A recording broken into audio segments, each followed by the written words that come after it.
You're watching Mirror 7 News. Stay informed, stay ahead for more news.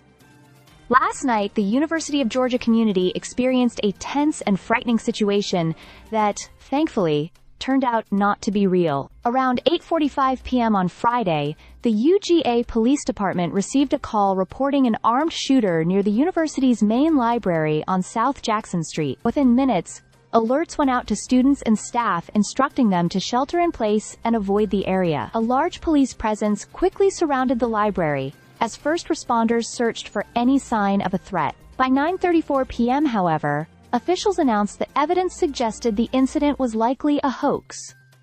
Officers remained on scene to investigate, but no shooter was found. University spokesperson Rod Guajardo explained that officers had quickly responded and searched the area, and that early indications pointed toward a false report. Still, students and community members were urged to stay away while police gathered information. Updates were directed to the university's emergency website instead of emergency phone lines, which were being kept clear for urgent calls. The timing of this scare was especially notable. It came just one day after UGA conducted a test of its emergency alert system, and only hours before the Bulldogs' first football game of the season. Many on campus were already on edge, and the report caused confusion and anxiety before the all-clear was issued. The University of Georgia was not the only school to deal with such a situation. Law enforcement agencies, including the FBI, have recently been tracking a disturbing trend of false active shooter calls, sometimes referred to as swatting,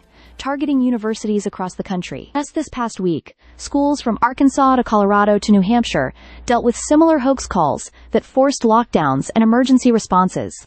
In Georgia, institutions like Mercer University and Central Georgia Technical College have also faced fake threats that disrupted campus life and required heavy police involvement. Authorities believe these incidents may be connected, with callers often using multiple reports or even background noises like gunfire sounds to make their threats seem convincing. The FBI has confirmed it is monitoring the surge in hoax calls nationwide. For now, UGA Police and Athens-Clarke County Police continue their investigation, ensuring that no credible danger exists and that the campus remains safe. While relief came quickly in Athens once the situation was revealed to be a hoax, the episode highlighted how disruptive and dangerous false reports can be. Students and staff were forced into moments of fear, emergency resources were stretched thin, and the community was reminded of the real threat posed by misinformation. Officials are urging the public to remain vigilant, report suspicious activity,